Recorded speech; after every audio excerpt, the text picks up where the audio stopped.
Bismillahirrahmanirrahim. Assalamualaikum warahmatullahi wabarakatuh. Selamat pagi teman-teman semua. Pada kesempatan kali ini saya akan menyampaikan materi manajemen keuangan kaitannya dengan topik analisa laporan keuangan. Dan pada materi kali ini saya menyampaikannya melalui video YouTube.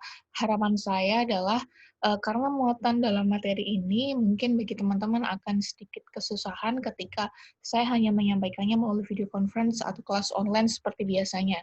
Nah, melalui YouTube ini barangkali ketika saya menyampaikannya dengan terekam, nanti teman-teman bisa mengulasnya lagi untuk bisa memahaminya di lain waktu ketika teman-teman ada tugas maupun mengerjakan soal, bisa dijadikan acuan dan juga bahan belajar seperti itu. Langsung saja, karena sebelum materi ini kita sudah belajar mengenai analisa isi laporan keuangan. Mohon maaf, maksud saya kita sudah mempelajari terkait dengan apa itu yang dimaksud dengan laporan keuangan dan komponen-komponen yang ada di laporan keuangan. Dan beberapa kelas sudah saya berikan tugas untuk mencari laporan keuangan masing-masing, kemudian untuk menganalisa isinya, mana yang bagian dari laporan posisi keuangan, kemudian jenisnya apa saja, bagaimana mencari laba di laporan keuangannya teman-teman. Nah, pada kesempatan kali ini kita masuk ke tahap selanjutnya, yaitu analisa isi laporan keuangan.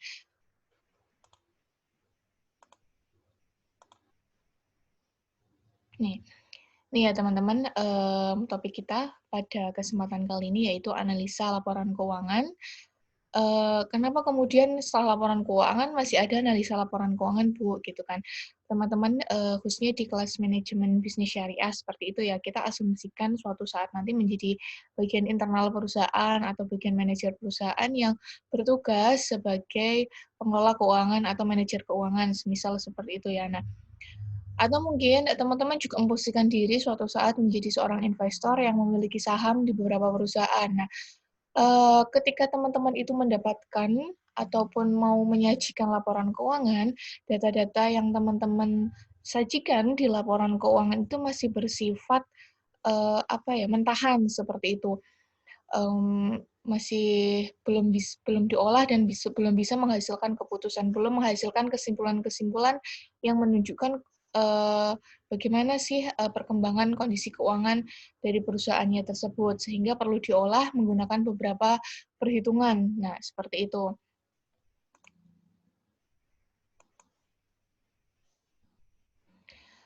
Fungsi dari analisis keuangan sendiri ya, melalui analisa keuangan atau analisis keuangan ini kita dapat mengetahui, berapa sih kekuatan dan juga bagaimana kekuatan dan juga kelemahan yang dimiliki oleh perusahaan.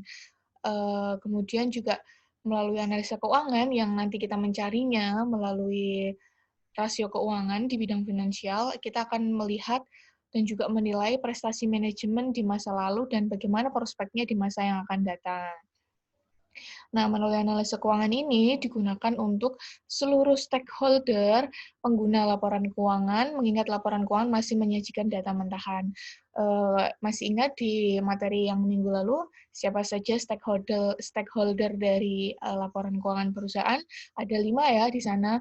Saya menyebutkannya ada dari pihak internal, kemudian pihak pemilik atau pemegang saham, atau investor, kemudian kreditur, dan juga pemerintah. Sehingga data dalam laporan keuangan itu oleh pihak-pihak itu masih dikatakan data mentahan dan perlu dilakukan, diolah untuk bisa menghasilkan pengukuran-pengukuran yang menunjukkan kinerja keuangan. Nah, ini untuk, gambaran bagi teman-teman. Kalau di minggu lalu, saya itu menyajikan tentang annual report, di mana annual report itu, menunjukkan tidak hanya ada laporan keuangan, tetapi juga ada laporan manajemen, laporan pertanggungjawaban sosial, kemudian dilanjutkan dengan laporan keuangan.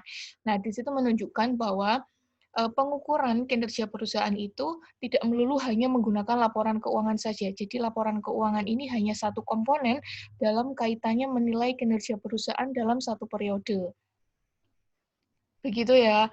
Nah, jadi tidak bisa kita setelah kita belajar analisa laporan keuangan ini nanti, kita tidak bisa menilai kinerja keuangan hanya dari sisi keuangan saja. Itu terasa tidak adil dan justru malah cenderung, eee hanya dari satu sisi saja kita menilainya, yaitu dari sisi finansial, seperti itu. Nah, langsung saja, bagaimana pembagian analisis rasio.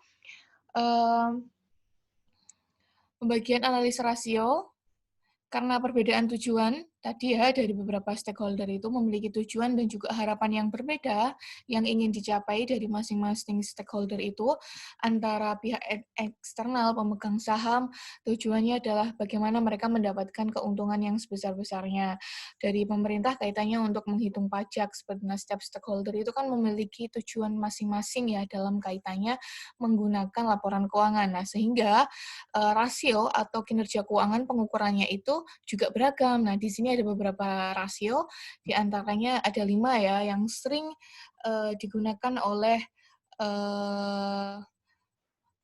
perusahaan maupun akademisi dalam kaitannya mengukur kinerja keuangan. Tetapi di sini tidak menutup kemungkinan ketika teman-teman nanti belajar dari berbagai sumber, khususnya sumber buku dari luar negeri seperti itu, kemudian menemui ada beragam rasio yang digunakan untuk mengukur kinerja keuangan tidak apa-apa karena sifatnya ini masih sangat berkembang ya dan untuk mengukur bagaimana si kinerja keuangan itu masih dikembangkan oleh beberapa akademisi. Nah, ini yang sering umum digunakan. Yang pertama ada rasio likuiditas, kemudian rasio aktivitas, kemudian rasio hutang dan juga rasio profitabilitas, yang terakhir adalah rasio pasar. Nah, nanti penjelasannya kita langsung saja ke masing-masing rasio. Nah, yang pertama ada rasio likuiditas, di mana rasio likuiditas menunjukkan kemampuan untuk membayar kewajiban finansial jangka pendek dengan melihat besarnya aset lancar terhadap hutang lancarnya. Saya ulangi, rasio likuiditas menunjukkan kemampuan perusahaan untuk membayar kewajiban finansial jangka pendek atau hutang jangka pendeknya dengan melihat besarnya aset lancar terhadap hutang lancarnya. Ada yang masih ingat materi minggu lalu, apa yang dimaksud dengan aset lancar? Apa yang dimaksud dengan hutang lancar? Semoga tidak lupa ya.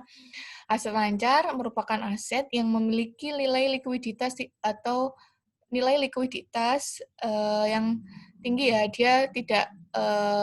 Dia bisa dicairkan tidak lebih dari 1 tahun seperti itu. Termasuk dengan hutang lancar. Dia memiliki jangka waktu tidak lebih dari 1 tahun dan harus dilunasi dalam jangka waktu 1 tahun. Nah, lanjut. Rasio likuiditas di sini terdiri dari beberapa jenis ya, ada 2, diantaranya rasio lancar dan rasio quick atau quick rasio atau acid test biasanya kalau teman-teman belajar di bukunya Brigham dan Houston. Nah, nanti ketika teman-teman mengikuti rasio likuiditas untuk beberapa perusahaan atau mungkin teman-teman menjumpai perusahaan melakukan perhitungan rasio likuiditasnya menggunakan salah satu, itu tidak apa-apa ya. Itu tergantung pada jenis perusahaannya dan kemudian latar belakang kenapa mereka menggunakan entah itu rasio lancar atau quick rasio. Tapi pada hakikatnya melalui rasio likuiditas ini mereka ingin melihat kemampuan membayar hutangnya melalui kepemilikan aset lancarnya, seperti itu. Kita ke rasio lancar. Di mana rasio lancar ini mengukur kemampuan perusahaan memenuhi utang jangka pendeknya dengan menggunakan aset lancar. Rumusnya adalah aset lancar dibagi dengan hutang lancar. Dengan interpretasi, rasio lancar semakin rendah nilainya rasio lancar ini menunjukkan likuiditas jangka pendek yang rendah, semakin tinggi menunjukkan aset lancar yang berlebihan, seperti itu. Kita langsung ke ilustrasi ya. Di sini saya menggunakan ilustrasi. Kalau saya menggunakan kemarin contohnya Bank Syariah Mandiri, sebenarnya bisa ya, itu jauh lebih komprehensif dan kita bisa real untuk mempelajari rasio keuangan untuk perusahaan besar. Tetapi pada kesempatan kali ini untuk lebih sederhananya agar teman-teman tidak kebingungan, saya menggunakan ilustrasi laporan keuangan di sini ya. Ini contoh sederhana seperti itu. Nah, kaitannya dengan rasio lancar, di sini kita akan menghitung rasio lancarnya dari rasio likuiditas menggunakan rasio lancar dari neraca atau laporan posisi keuangan PT Pelangi. Nah, langsung saja ya, tadi rumusnya adalah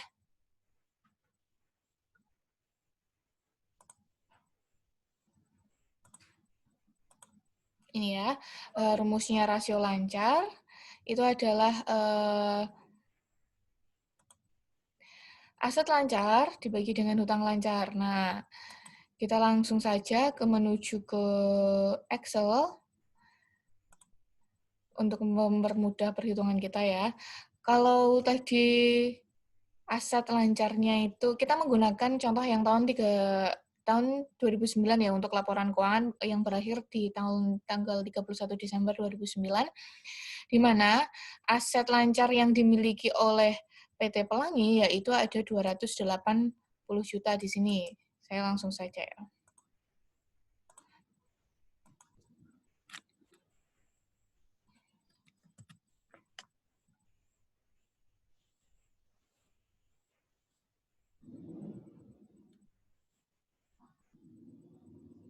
Ya, nampaknya ada sedikit kendala.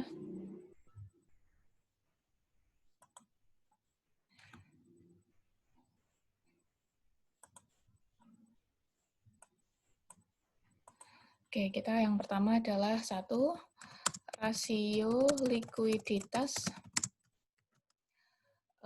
dari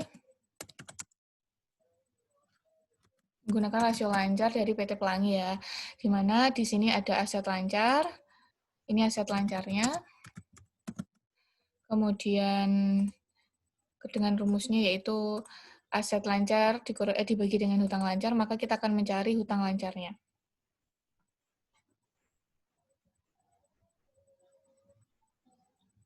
Total hutang lancar yaitu di sini ada 120 juta, kita copy.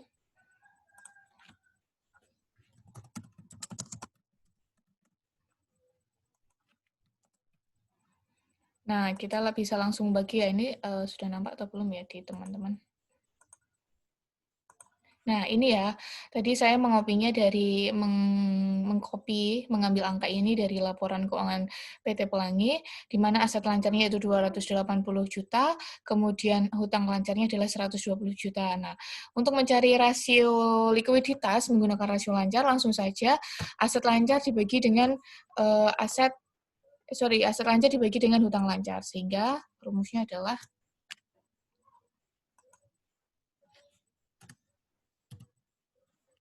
maaf ada kesalahan.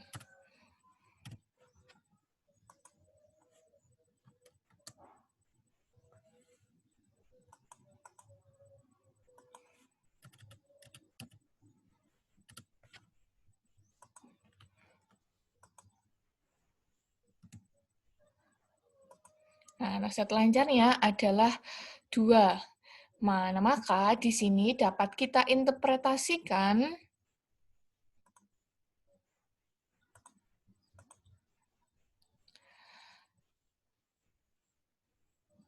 bahwa nilai rasio lancar yaitu 2.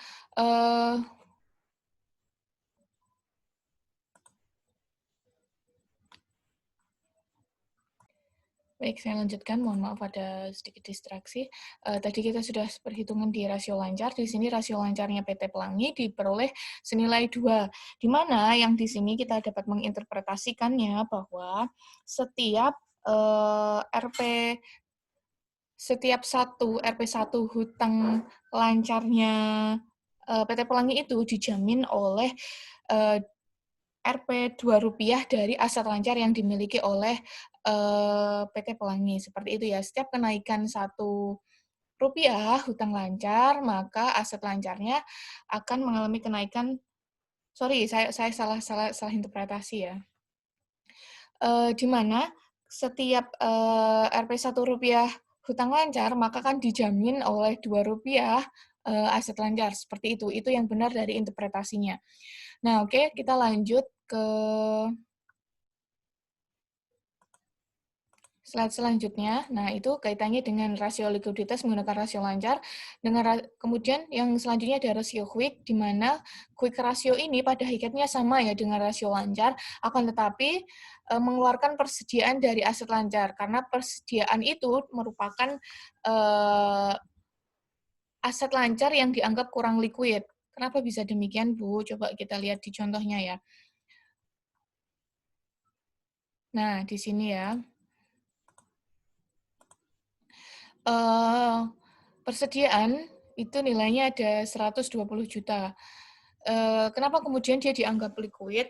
Itu karena kalau teman-teman lihat ya, persediaan itu kan misal dia perusahaan dagang ya, dia memiliki persediaan bahan baku, dia memiliki persediaan barang dagang. Nah, kita tidak tahu secepat apa barang itu bisa dijualkan, dan dalam proses penjualan atau mencairkan persediaan itu menjadi bentuk uang kas itu kan juga butuh proses. Nah, itu dianggap kurang liquid dibandingkan dengan yang lain, seperti semisal piutang dagang. Ketika kita melakukan penagihan mungkin tidak seribet atau selama dari persediaan ini selama seperti persediaan ini ketika dia mau ditukarkan dalam bentuk uang tunai, seperti itu. Nah, kita lanjut, quick ratio tadi ya. Quick ratio itu pada hakikatnya sama dengan rasio lancar, akan tetapi dia mengeluarkan persediaan dari perhitungannya, sehingga perhitungannya adalah aset lancar dikurangi dengan persediaan, kemudian dibagi dengan hutang lancar, seperti itu. Itu dari rasio likuiditas, kemudian selanjutnya yaitu ada rasio aktivitas atau yang lebih dikenal dengan rasio manajemen aset. Rasio ini untuk melihat efisiensi penggunaan aset oleh perusahaan. Jadi perusahaan kan memiliki aset ya, kekayaan, harta baik dalam bentuk uang kas maupun dalam bentuk barang, gedung, tanah, dan lain sebagainya. Nah, melalui rasio aktivitas atau rasio manajemen aset ini, kita ingin melihat apakah dengan aset yang segitu banyaknya itu efisien dimiliki oleh perusahaan tersebut. Nah, rasio aktivitas di sini meliputi di antaranya ya, ada beberapa perhitungannya menggunakan rata-rata umur piutang, kemudian perputaran persediaan, perputaran aset tetap, dan juga perputaran total aset. Nah, yang pertama dari rasio aktivitas, kita akan menggunakan rumus rasio perputaran piutang, di mana rumus rasio perputaran piutang ini berguna untuk melihat berapa lama waktu yang dibutuhkan untuk melunasi piutang. Teman-teman masih ingat konsep piutang? Ini piutang ya. Piutang adalah kita itu memiliki, orang itu, saya luruskan, orang itu memiliki hutang kepada kita, sehingga sewaktu-waktu kita berhak menagih kepada mereka, dan kita memiliki nilai ekonomi yang bisa kita terima dari pihak yang kita berikan piutang. Seperti itu ya. Nah, perputaran piutang ini kita akan melihat berapa lama sih kemudian kita bisa mendapatkan kembali hak kita itu dalam jangka berapa lama, seperti itu. Nah, interpretasinya, semakin lama rata-rata piutang itu, maka semakin besar dana yang tertanam di piutang. Asumsinya adalah, kalau kita punya piutang sebesar 50 juta, maka umur piutangnya itu akan lebih lama dengan ketika kita memiliki piutang sebesar 10 juta saja. Kenapa demikian? Karena dengan nominal yang banyak seperti itu ya, otomatis orang yang memiliki utang kepada kita itu akan membutuhkan waktu yang lama untuk mengembalikannya. Teman-teman masih ingat nggak sih piutang itu timbul dari transaksi yang seperti apa? Nah, saya ingatkan kembali, piutang itu timbul dari transaksi, misal penjualan kredit, atau penjualan kredit, atau penghasilan jasa yang diberikan tetapi dibayar secara kredit seperti itu, sehingga mereka menghasilkan piutang. Nah, ketika piutang itu kan pasti ada perjanjian di awal ya, ada terminnya akan dibayar entah itu 30 hari, ataukah berapa bulan, seperti 2 bulan, 3 bulan. Nah, biasanya mereka akan memiliki termin seperti itu. Nah, tetapi tidak menutup kemungkinan bahwa akan terjadi anjak piutang atau mereka tidak mampu membayar piutang itu karena satu dan lain hal seperti itu. Langsung kembali ke fokus, dari rumus rasio perputaran piutang, hitung terkait dengan perputaran piutang, di mana perputaran piutang ini kita peroleh dari penjualan dibagi dengan piutang. Langsung saja ya, kita berikan contohnya.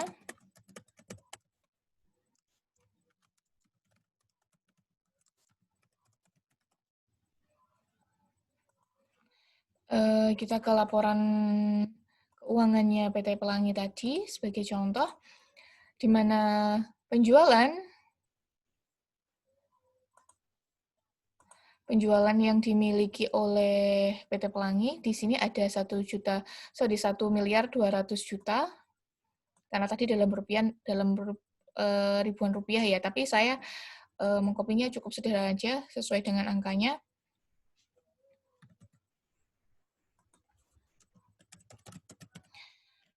Kemudian kita juga mencari dari piutangnya, piutang dari PT Pelangi tadi yaitu ada 80 juta. Nah, untuk mencari rasio aktivitas atau bagaimana sih seberapa efektivitasnya sih rata-rata umur piutang di perusahaan PT Pelangi ini, kita bisa menggunakan tadi ya rata-rata umur piutang. Ini saya share. Tadi saya sudah mengopinya. Nah, kita langsung membaginya saja. Maka diperoleh 15. 15 ini adalah 15 hari ya. Maka rata-rata umur piutang yang dimiliki oleh PT Pelangi yaitu adalah 15 hari.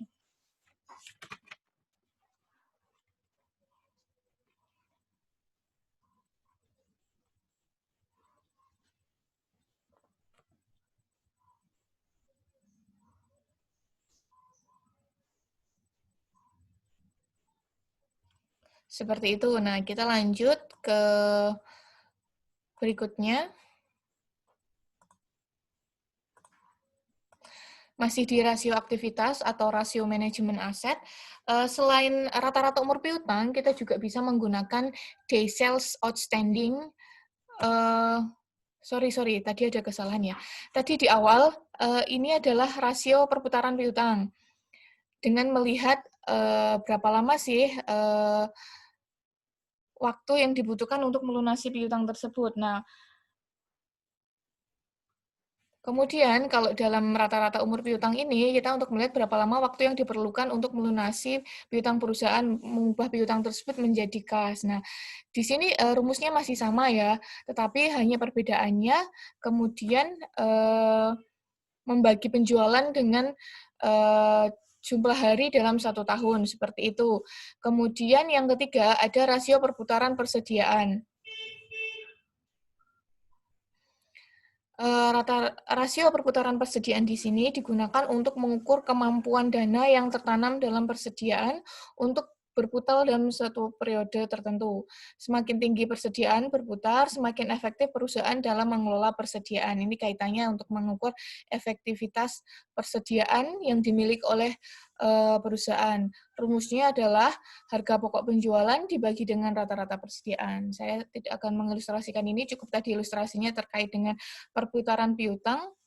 Kemudian yang keempat dari rasio aktivitas atau rasio manajemen aset, ada rasio perputaran aset tetap.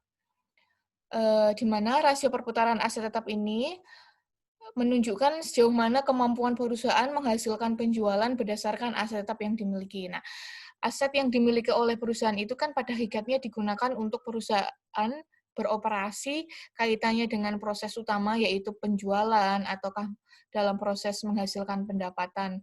Nah, mereka melalui rasio perputaran aset tetap ini mengukur apakah aset tetap yang dimiliki ini efisien dalam kaitannya menghasilkan penjualan, dalam kaitannya menunjang proses penjualan. Semakin tinggi perputaran aset tetap, semakin efektif perusahaan mengelola asetnya. Ini adalah interpretasinya. Seperti itu. Itu tadi dari rasio manajemen aset atau rasio aktivitas ya, teman-teman. Saya hanya mengilustrasikannya untuk rasio perputaran piutang. Kita menemukan berapa lama waktu untuk melihat piutang kita bisa tertagih kembali, rata-ratanya bisa tertagih kembali dalam jangka waktu berapa hari, seperti itu. Kemudian kita lanjut ke rasio solvabilitas. Baik, kita lanjut. Tapi sebentar, nampaknya ada kesalahan saya menjelaskan tadi ya, terkait dengan rasio perputaran piutang. Eh, Mohon maaf ya, saya akan mengulangi lagi untuk khusus yang di awal ini, rasio aktivitas atau rasio manajemen aset.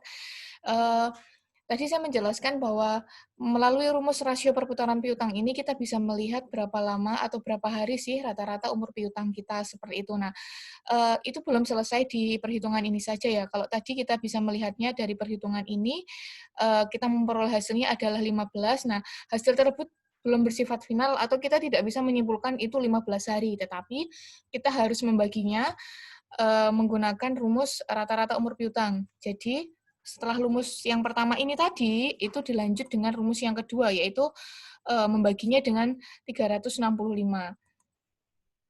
Semoga tidak bingung. Saya kembali lagi ke contoh rasio aktivitas tadi. Nih ya, kita sudah menemukan 15. Nah, untuk mencari rata-rata umur piutang dari ini tadi,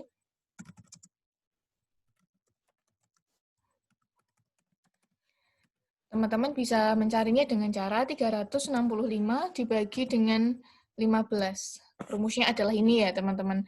365 adalah total hari dalam 1 tahun, dibagi dengan 15, yaitu perputaran piutang kita tadi.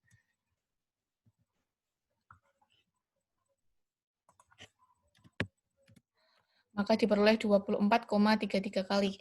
Dengan kata lain, inilah total umur rata-rata umur piutang. Ini adalah yang benar ya. Saya tadi ada kekeliruan, mohon dimaafkan. Silakan nanti dipelajari dengan seksama, didengarkan dengan seksama yang saya perhitungkan ini. Yang awal tadi sudah benar, tapi belum mampu kita simpulkan 15 hari, tetapi masih harus kita bagi dengan rumus 365 dibagi dengan 15 dari perhitungan perputaran piutang kita sehingga diperoleh rata-rata umur piutang yang dimiliki oleh PT Pelangi adalah 24,3 hari. Itu adalah rata-rata umur piutangnya. Seperti itu, kita lanjut di rasio solvabilitas. Melalui rasio ini, rasio solvabilitas ini kita mengungkapkan sejauh mana sih perusahaan dibiayai dengan hutang dan kemungkinannya tidak dapat memenuhi atau tidak dapat membayar kewajiban hutang perusahaan. Nah, kalau di laporan keuangan di minggu lalu kita belajar mengenai bahwa modal perusahaan itu salah satunya diperoleh dari hutang ya. Kita memperolehnya dari kreditur, kita memperoleh bantuan dana berupa hutang untuk kaitannya operasional perusahaan. Nah, melalui rasio solvabilitas ini, kita akan melihat sejauh mana sih perusahaan ini dibiayai oleh hutang, proporsinya itu seberapa banyak, dan apakah kemudian kita mampu bayar hutangnya atau tidak, seperti itu. Nah, kita bisa menghitungnya. Ada beberapa rasio dalam rasio solvabilitas. Yang pertama ada debt ratio, di mana di sini untuk mengukur persentase besarnya dana yang berasal dari hutang. Berapa total hutang yang dimiliki oleh perusahaan itu berapa persen? Rumusnya ada yang di bawah ini ya. Debt ratio diperoleh dari total hutang dibagi dengan total aset dikalikan dengan 100%. Ini harusnya ke samping ya. Ini total hutang dibagi total aset dikalikan 100%. Seperti itu. Kita langsung ke contohnya PT Pelangi.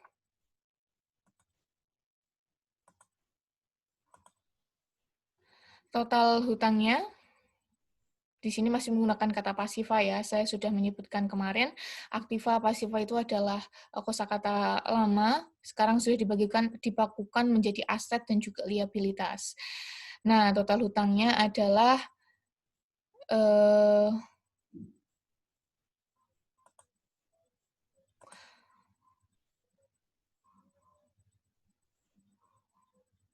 total hutang ya, hutang kan terdiri dari dua ya, hutang lancar dan juga hutang jangka panjang. Maka karena di sini tidak ada penotalan dari keduanya, kita harus menjumlahkan antara hutang lancar dan hutang jangka panjangnya PT Pelangi. 120 juta ditambah dengan 280 juta, sehingga diperolehlah 400 juta.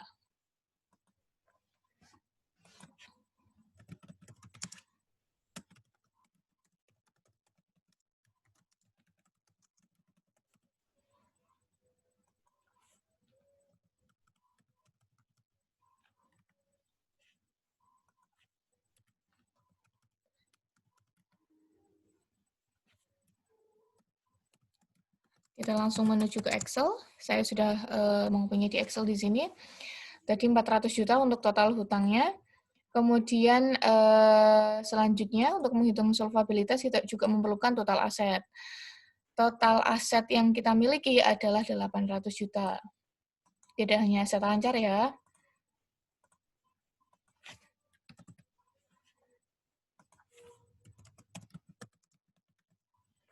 Nah, nanti setelah ini kita bagi, kemudian kita kalikan 100%. Kita langsung saja ya.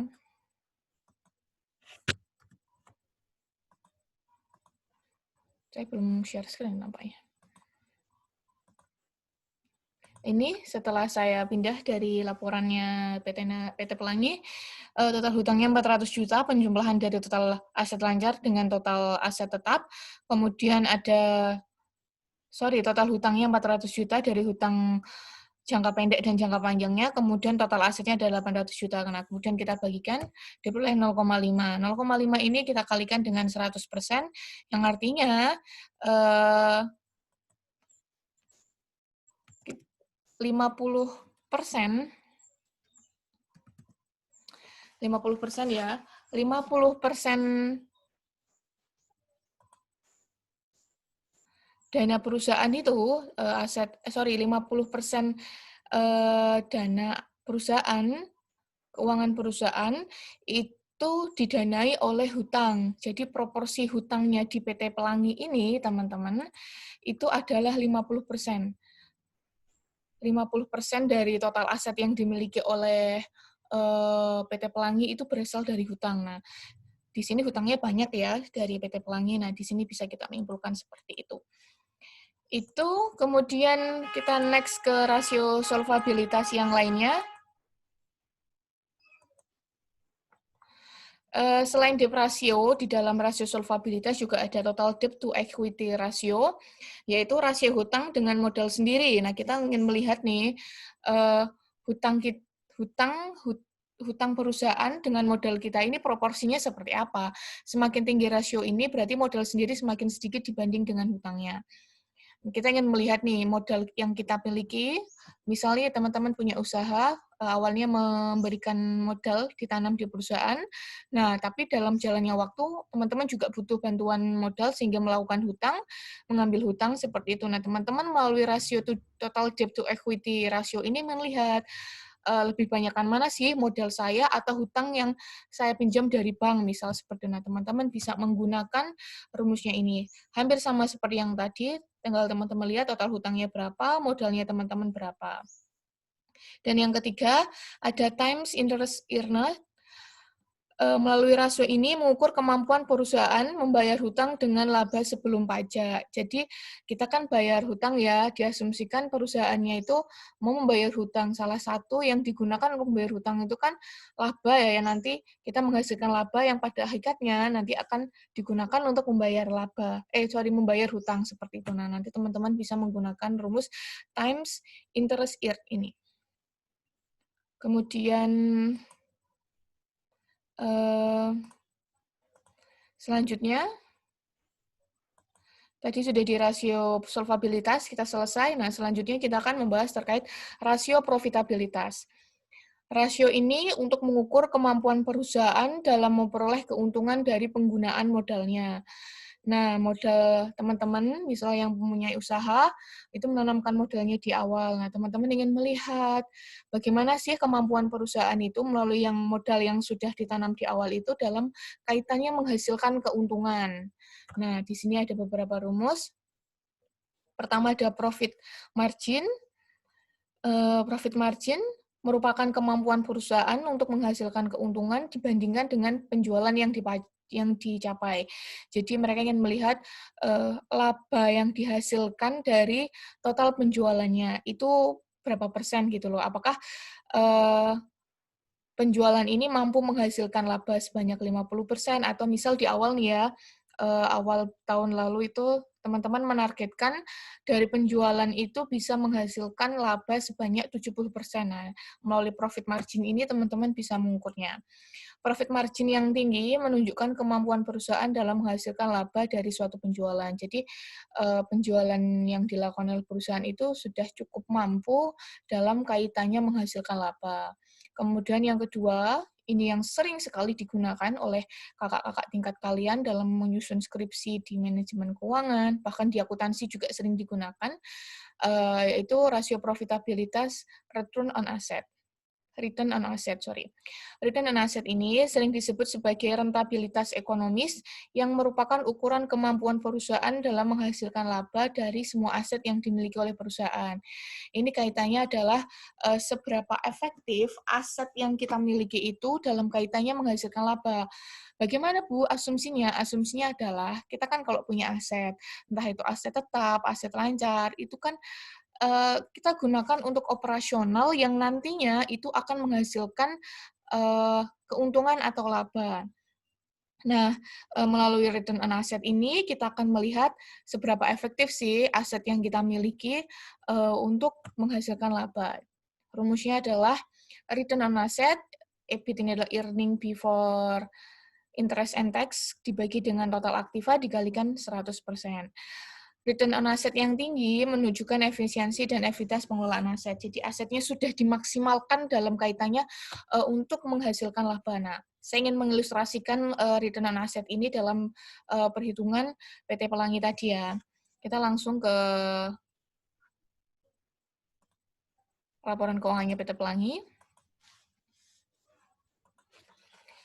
Kita melihat berapa sih earning before interest and tax, yaitu laba sebelum pajak dan juga bunga dari PT Pelangi. Ini ya, ada EBIT 102 juta.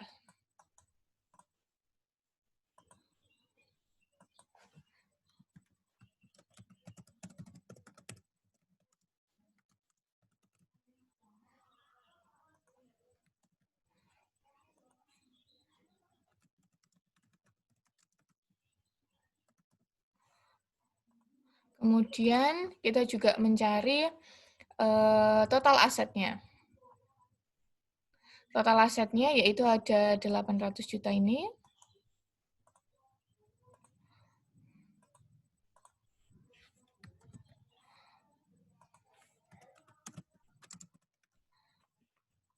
Nah, tadi ya, ini kita copy menuju Excel, ini untuk memudahkan perhitungan.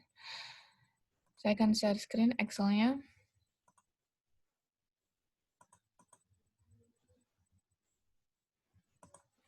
Seperti ini ya. Profitabilitas, laba sebelum pajaknya ada 102 juta, total asetnya ada 800 juta. Nah, kita akan menghitungnya dengan cara membagikannya.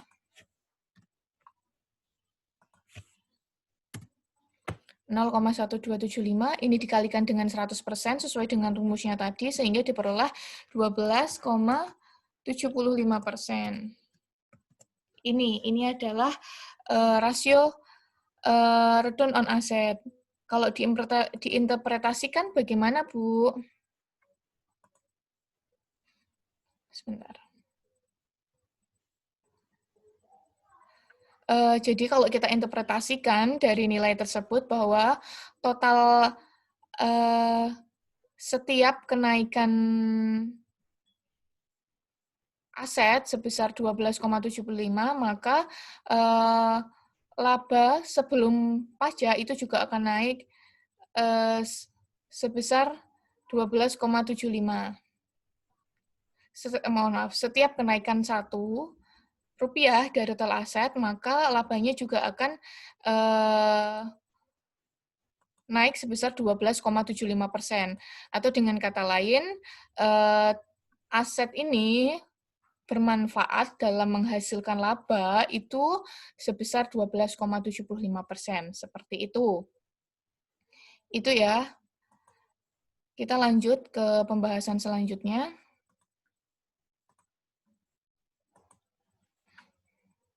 Masih di rasio profitabilitas, ada return on equity. Return on equity merupakan ukuran kemampuan perusahaan dalam menghasilkan keuntungan dengan modal sendiri yang dimiliki oleh perusahaan. Jadi seberapa efektif sih modal yang dimiliki perusahaan itu dalam kaitannya memperoleh laba. Di sini rumusnya adalah ROE atau Return on Equity, EAT adalah Earning After Tax, laba setelah pajak dibagi dengan modal sendiri dikalikan 100%. Kita ke contoh ya, saya kira ini perlu. Kita langsung ke contohnya dari PT Pelangi tadi.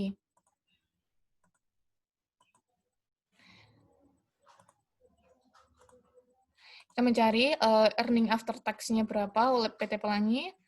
Di sini ada ini ya, EAT-nya PT Pelangi ada 48 juta. Kita pindah ke Excel.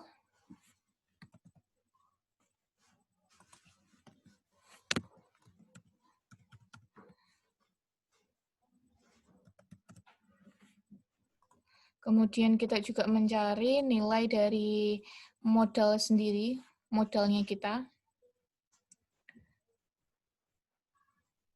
Yaitu ada 240 juta ini ya.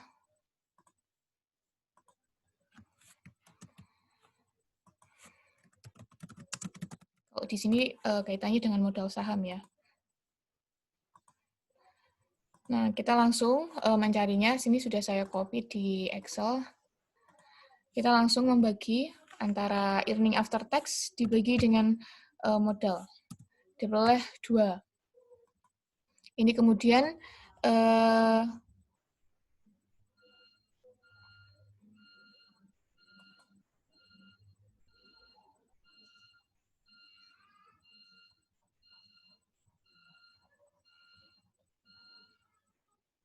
diperoleh hasilnya yaitu 2, seperti itu ya.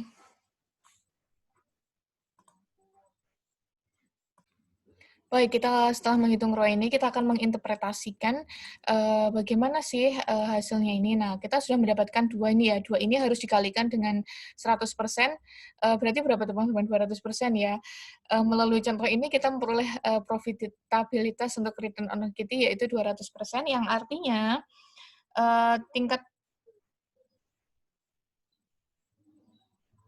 tingkat laba atau tingkat pengembalian yang akan dibagikan kepada para pemegang saham itu sebanyak 200%, seperti itu. Ini angka-angka yang kemudian disajikan oleh PT Pelangi ya. Jadi kita menghitung apa adanya seperti itu.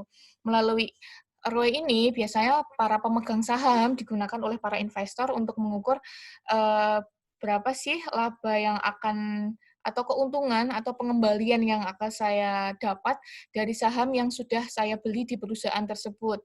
Nah, mereka bisa menggunakan rumus return on equity ini, seperti itu. Kita lanjut di profitabilitas.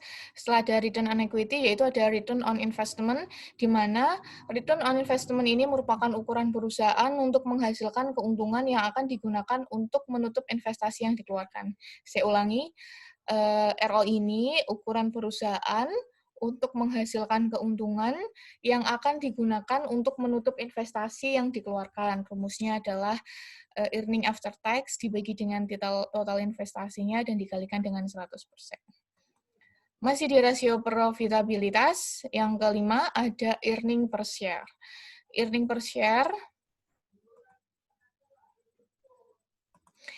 share atau laba per saham merupakan kemampuan perusahaan untuk menghasilkan keuntungan per lembar saham pemilik. Nah, misalnya sebagai investor ya, saya ingin melihat nih seberapa menguntungkannya sih satu lembar saham ini. Jadi satu lembar saham ini bisa menghasilkan berapa keuntungan. Nah, mereka bisa menggunakan rumusnya earning per share ini. Nah, oleh pihak manajemen, earning per share ini juga sebagai dasar untuk mereka menyajikan keuntungan yang pada akhirnya untuk membagikan keuntungan kepada pihak investor seperti itu.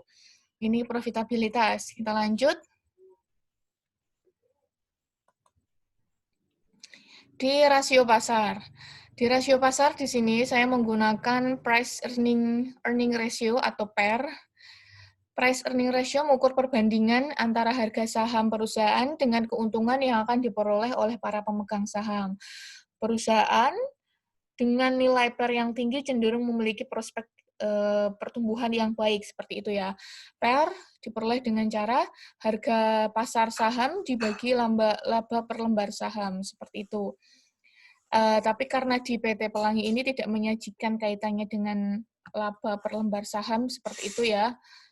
Ini pada akhirnya kelanjutan dari earning per share tadi ya. Ketika kita sudah mengetahui earning per share-nya itu berapa, laba per lembar saham earning-nya itu berapa, kita gunakan dalam mengukur rasio pasar ini.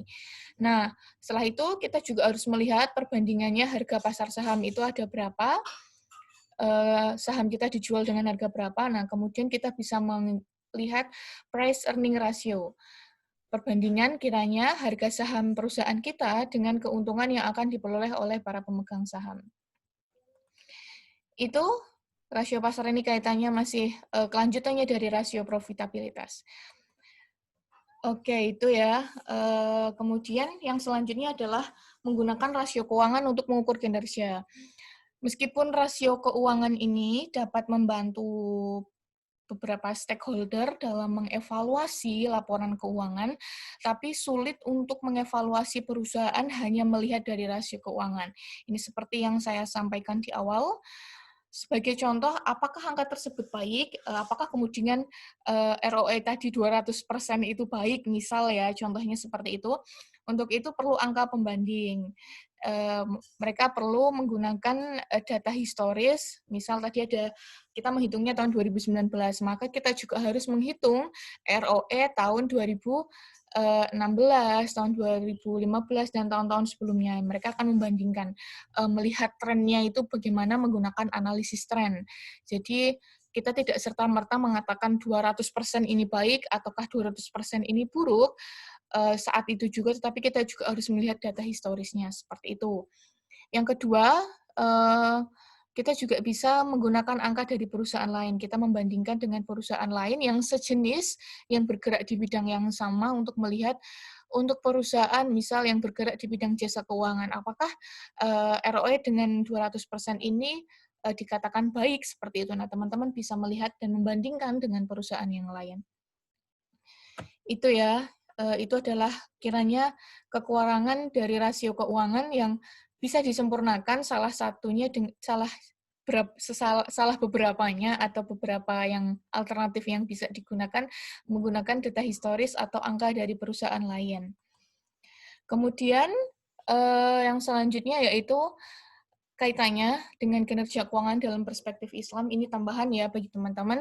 Saya merasa perlu untuk menyampaikan ini, khususnya di jurusan manajemen bisnis syariah, bahwa kinerja keuangan, seperti yang saya sebutkan di awal, itu bukan satu-satunya yang digunakan dalam mengukur kinerja perusahaan. Itu hanya untuk mengukur kinerja finansial gitu. Jadi tidak bisa nih teman-teman mengklaim bahwa kinerja perusahaan ini baik karena menunjukkan laba dan aset yang baik, efektif dan efisien. Tidak bisa, karena itu hanya menunjukkan angka-angka yang bersifat finansial.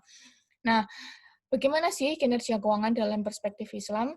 Kalau di dalam secara umum, secara mungkin konvensional seperti itu ya, dan pada saat ini yang umum dipakai itu kinerja perusahaan itu biasanya diukur dengan kinerja manajemen, kinerja sosialnya, kemudian dilaporkan dalam bentuk laporan manajemen, laporan corporate social responsibility atau laporan pertanggungjawaban sosial, ada juga dengan laporan keuangan.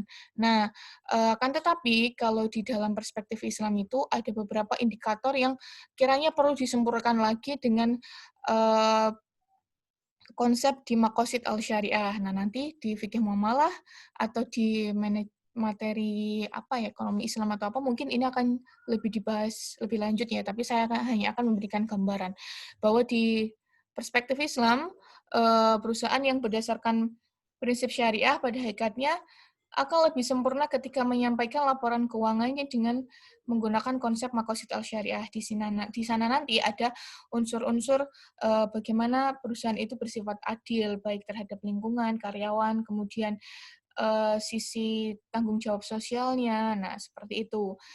Di sana lebih sifatnya lebih banyak lagi ya komponen maupun unsur-unsur yang harus dilaporkan oleh perusahaan.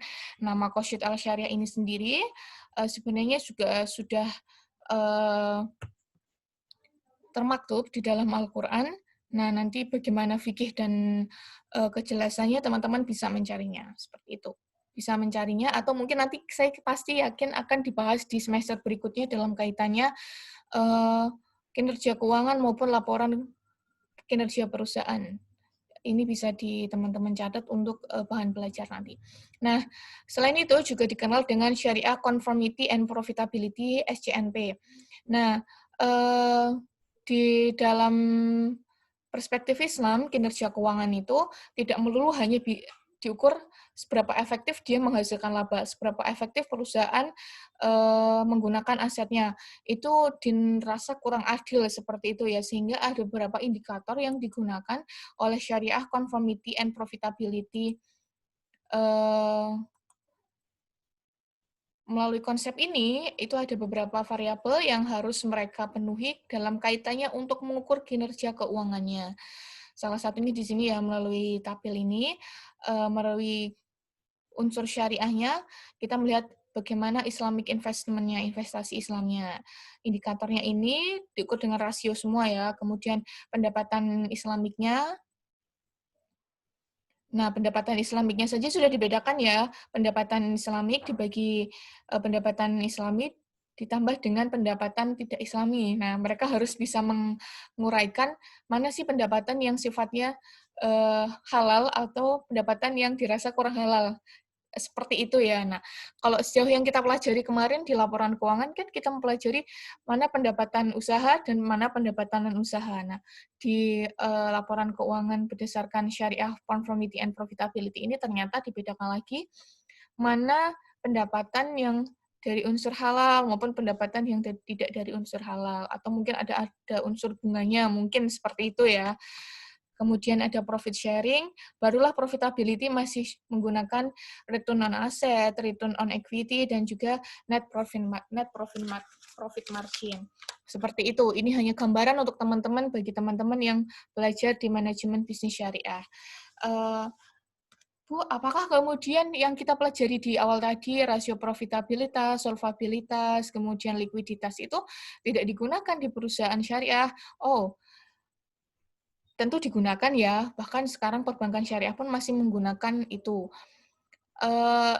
Itu tidak ada yang salah, hanya kemudian oleh prinsip syariah terasa timpang ketika kita hanya mengukurnya dari hal-hal itu saja. Sehingga rasio-rasio yang kita pelajari di awal tadi itu masih umum dan sudah dibakukan sebagai standar dalam kaitannya mengukur kinerja keuangan perusahaan. Perbankan syariah, perusahaan syariah pun juga mengukur mereka dalam mengukur kinerja keuangannya, seperti itu. Itu materi kita pada kesempatan kali ini. Saya akan memberikan tugas kepada teman-teman. Tugasnya akan saya sharing di WhatsApp group. Silahkan teman-teman simak di WhatsApp group apa yang menjadi tugas bagi teman-teman. Itu dari saya. Silahkan jika ada yang ingin didiskusikan dengan saya bisa melalui kolom komentar atau mungkin bisa melalui WhatsApp group atau bisa chat pribadi kepada saya jika dalam proses belajar menemui kesulitan. Terima kasih dari saya sampaikan, saya tutup, tetap semangat untuk teman-teman yang melakukan proses belajar jarak jauh melalui media daring, semoga tetap menghasilkan keberkahan dan juga tidak keluar dari substansi ilmunya.